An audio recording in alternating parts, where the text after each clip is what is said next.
Robert, I have been wanting to talk with you about the Sirius mystery, and then having seen your works, The Oracles of the Dead. This is just going to be a 2-for-1 night for me personally, so I'm glad we've got you on the program. Tell me a little bit more about you beyond just what I read.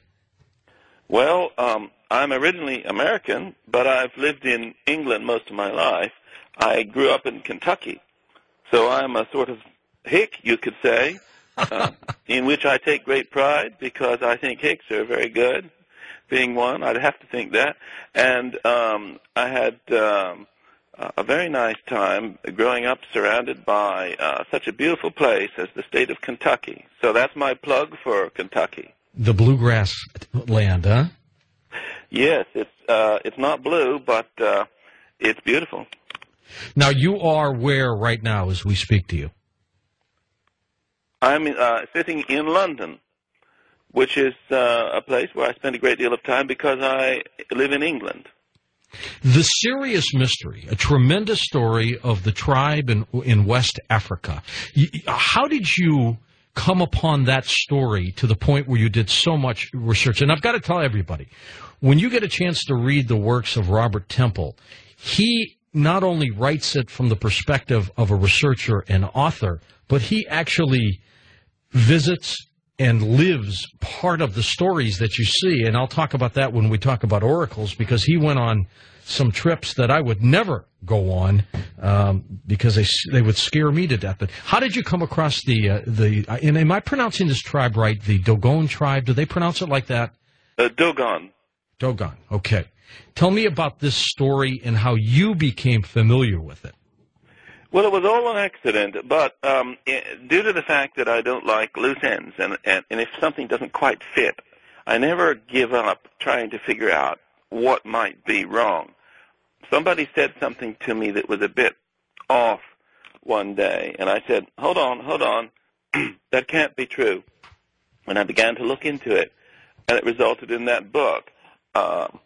In fact, what happened was I was an undergraduate at the University of Pennsylvania in Philadelphia, where I went when I was 16 years old, and I knew a very brilliant man called Arthur Young through one of my best pals at university called John Coggeshall, and I used to call in on Arthur, who had a house in Philadelphia, and he was at a phase of his life then when he was sitting around reading every book he could find about African tribal mythologies. And I used to tease him a bit about that. And so one day he said, I've been reading a really interesting one this time. It's a tribe who live in a country called Mali in West Africa, and they're called the Dogon. Well, in fact, he said the Dogon tribe. He made a joke about it. And I later discovered they were called the Dogon. And he said, their religion and their culture are quite different from most of the African tribes. It's based upon the star Sirius. The star Sirius, I said, come on. What do you mean their religion and their culture are based on the star Sirius? A tribe in Africa, what do they know about the star Sirius? They haven't got any telescopes there, have they? Well, of course, Sirius is a very bright star, so you don't need a telescope to see that. But he said, well, no, the strange thing is that it's not really the star Sirius that they're on about, but what they say is some sort of companion star to Sirius, which goes around it. And I knew enough astronomy to realize that there was such a thing. The astronomers call it Sirius B. In other words, the main bright star that you can see in the sky being the biggest and the brightest, they call Sirius A because it's the first. Right. And then the little one that you can't see, they call it Sirius B. So I said, well, Arthur, there is a Sirius B, and it is small and you can't see it as far as I know. I'll have to go check. But how could a tribe in Africa have their whole religion and culture based on anything as weird as that? Oh, I don't know, he said, and then he moved on to the next tribe. Well, I wasn't satisfied, and I started looking into this, not immediately, but a bit later on, and discovered that this was not only true, but the tribe admitted that they had never actually seen this little star because you can't see it without at least a 15-inch telescope, and, of course, they didn't have them. And they knew its exact orbital period.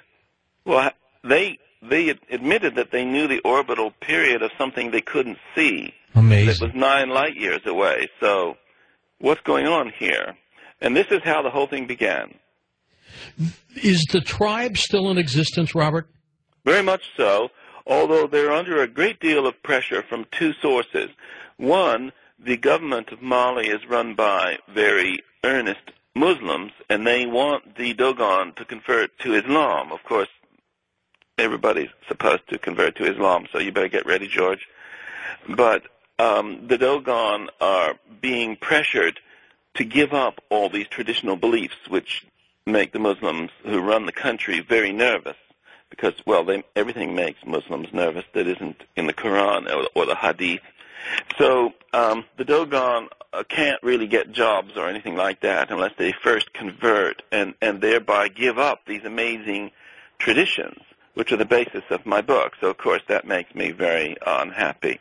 But the other thing that's putting them under even more intense pressure is the terrible drought in the Sahel region of Africa. Oh, yeah, my God, yes. And there's just such a shortage of water. And since the Dogon live by growing onions, even though onions don't take a great deal of water and are quite happy in fairly dry conditions, if you haven't got any water, you haven't got any onions, and therefore you haven't got a life. How many members of the tribe are out there, Robert? Approximately. Well, I'm afraid I can't tell you that. That's a very interesting question, George, and you're the first person who's ever asked me that, and which goes to show how sharp you are. But it's not only the Dogon themselves that are involved in this, because there are related tribes, so you don't know quite where to draw the line. There's a tribe called the Bozo and a tribe called the Bambara, and they all also share these serious traditions. Oh, now, this belief system in the serious tradition would scan approximately how many years? Hundreds of years? Thousands of years?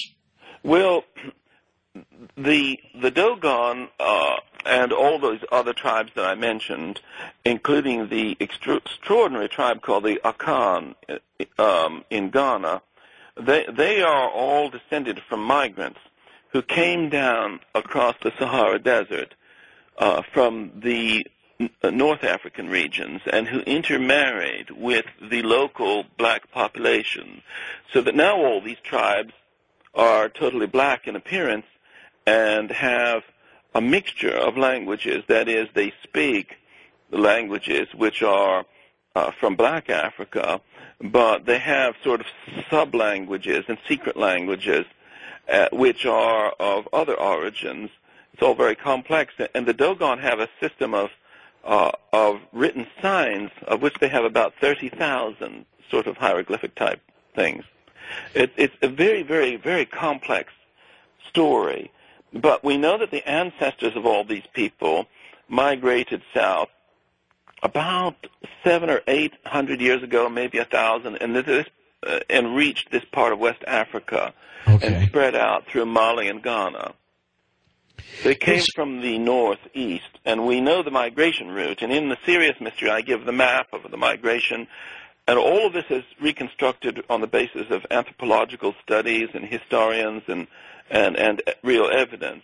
None of this is just speculation. It's all things that are known. Now, when we get into the oracles of the dead next hour, I know for a fact that you have been